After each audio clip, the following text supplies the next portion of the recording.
Hello, my name is David Emmett and I am about to install my new Framework laptop. Now, as you will have noticed, I've taken it out of the box because unboxing videos are bollocks and there's plenty of them, and please go and have a look, see what search YouTube for them if you need to see an unboxing video. Why am I installing a new laptop? Well, because when I got on a plane to go to the Sepang MotoGP test, over a week ago now, when I tried to, I thought, it's good, I can work on the plane. I shall switch my laptop on, and it wouldn't boot, and it sort of booted, and then the screen went fuzzy, and it was just generally. It just generally shat itself, really. It didn't work at all. It was an entirely unenjoyable experience and extremely stressful. Now, thanks to the kind and generous contributions of some of my readers, I have been able to replace it. Let me just show you one of the reasons why I think the Lenovo went tits up. It's a ThinkPad T490. And if you can, I don't know if you can see that, but it will actually flex, and that is not good.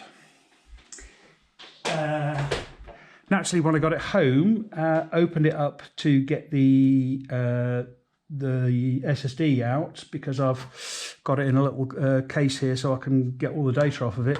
I found lots of dust, cleaned the dust out, closed it all up again, switched it on, and of course it rebooted, but I can no longer trust it, and my laptop is my livelihood, so I've got to change it.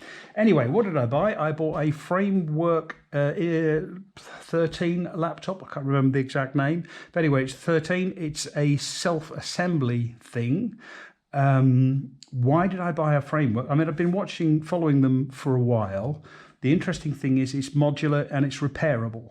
So hopefully this will be perhaps the last laptop I buy, because if the motherboard goes kaput, then I can buy a new one.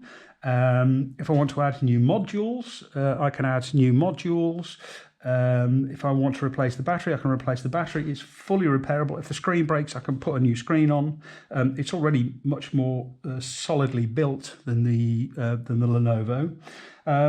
What comes in the box is, apart from a lovely little screw and a pry tool there, it's also got a little T5 thing on the end of it, and a little crosshead screwdriver, a bunch of modules, and these little modules are basically pluggable things. You'll see them when I put them in a moment.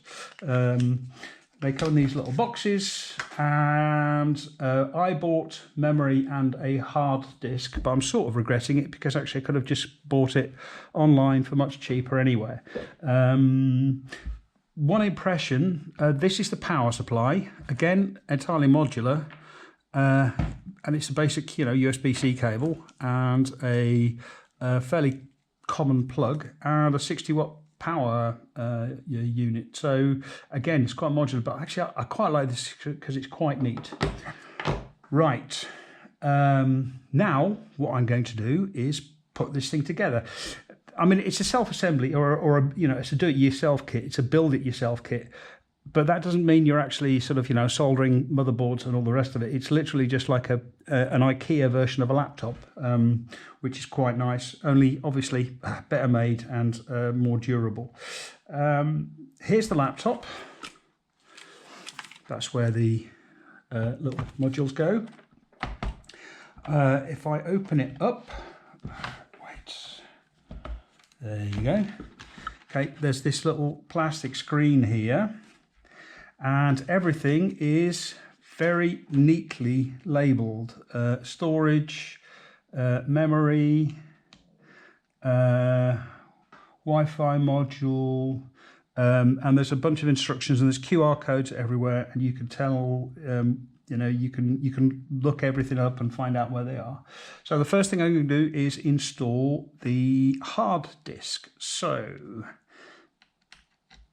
undo this screw. Oh, actually what I should have done, Oh, wait, okay. Oh, yeah, it would actually help if I looked first and used the T5 Talks. So, I'll go in there, go in here. Just, you will notice that my physical, I don't have the greatest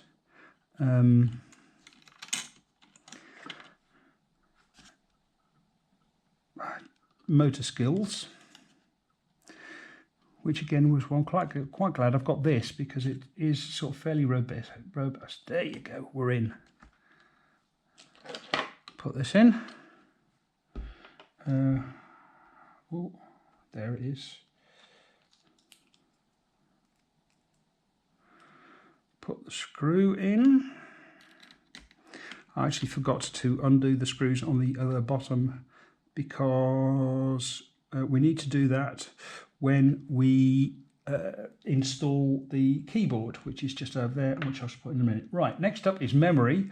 I'm going to put one bank in, and then I've actually ordered some more because it's incredibly cheap, or much cheaper than I thought.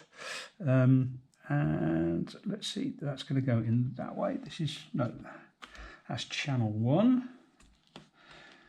This is channel 0, so I need to put it in channel 0. Here we go. That goes in there, and then there we go. Is that? Do you know what? I'm going to just push this home a little bit more. Yes. Right, and there is.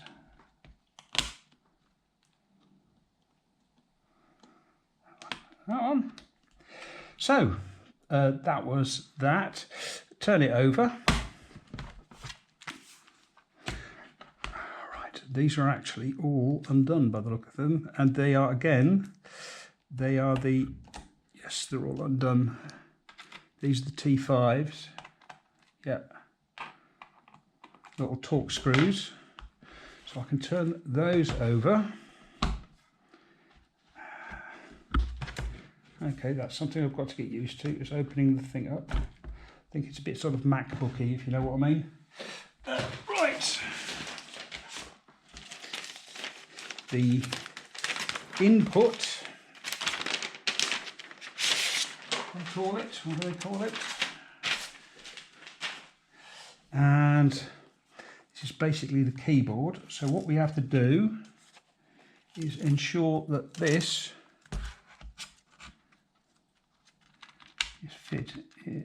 fits in there properly.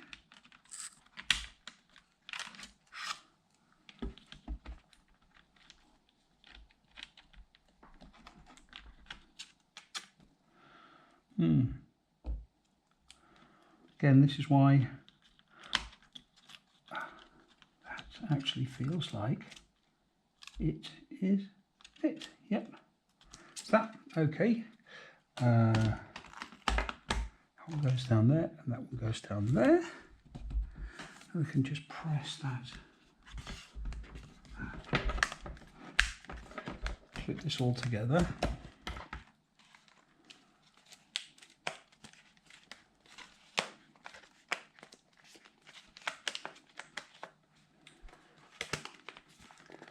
Turn it over. Need to press it down a bit more.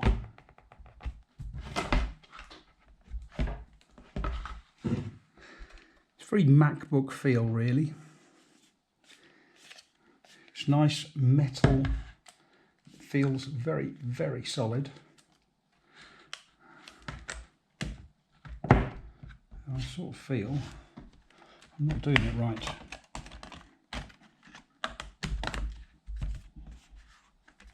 Again, this is why I am not a mechanic or a laptop repair person. When I want to do stuff to my bike, I can do everything, or pretty much, just that, you better not be in a hurry. Oh yes, that's right. That's what you have to do. You have to open it to 120 degrees, and then it will fit in there. Okay. Yep, that's better. Right, okay. Now then, close that. Tighten this up. No idea if they need to be done in a particular order, but I shall do them crosswise to avoid crosstalk. And I suspect I'm talking absolute nonsense, but that wouldn't be the first time. Yeah, that's nice and tight. That's nice and tight. That's tight. That's tight. This one is tight.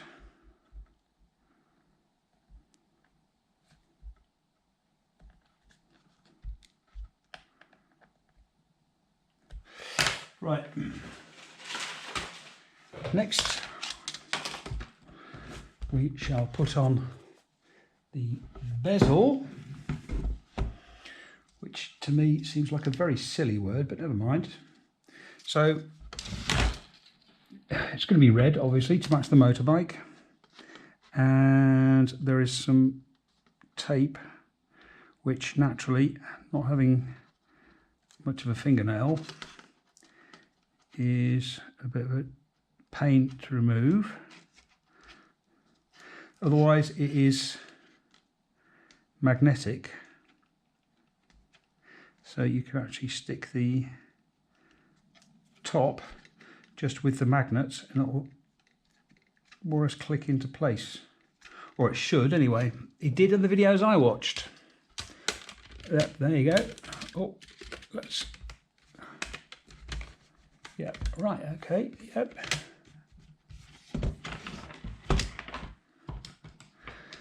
And put these in here, that goes in there. Is that on? That feels like it's on. Oh, yep, and that is in. And that is around the back as well. Excellent, yeah, this screw isn't.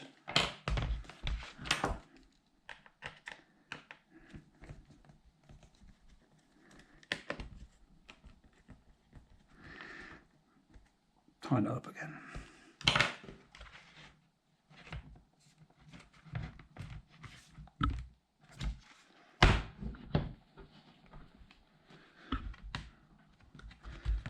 Yeah, right. Okay, so all assembled.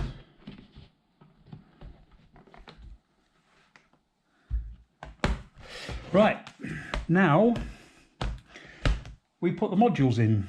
Now I have an Ethernet module because when you are in the press room, they do have Wi-Fi, but the Wi-Fi invariably goes to shit after about 35 seconds. So, how?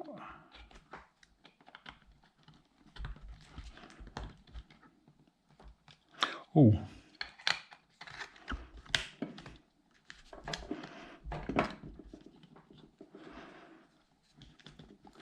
There we go. That one seems to, that one sticks out a bit, which is a bit of a bit unfortunate. USB-C.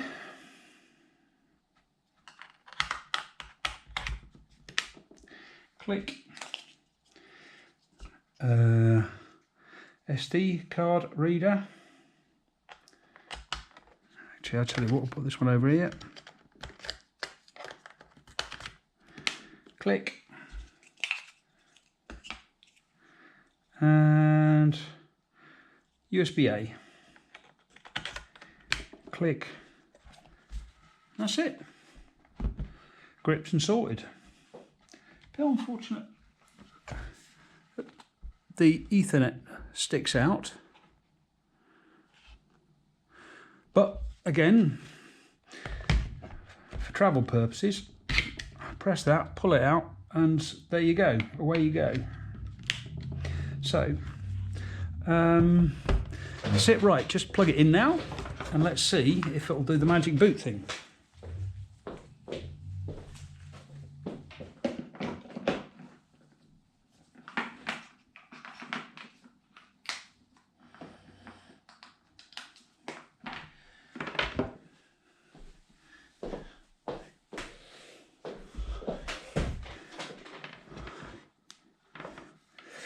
USB-C goes into the USB-C port. I've just put it in. Open her up. Switch it on. And there we go, that's it. That is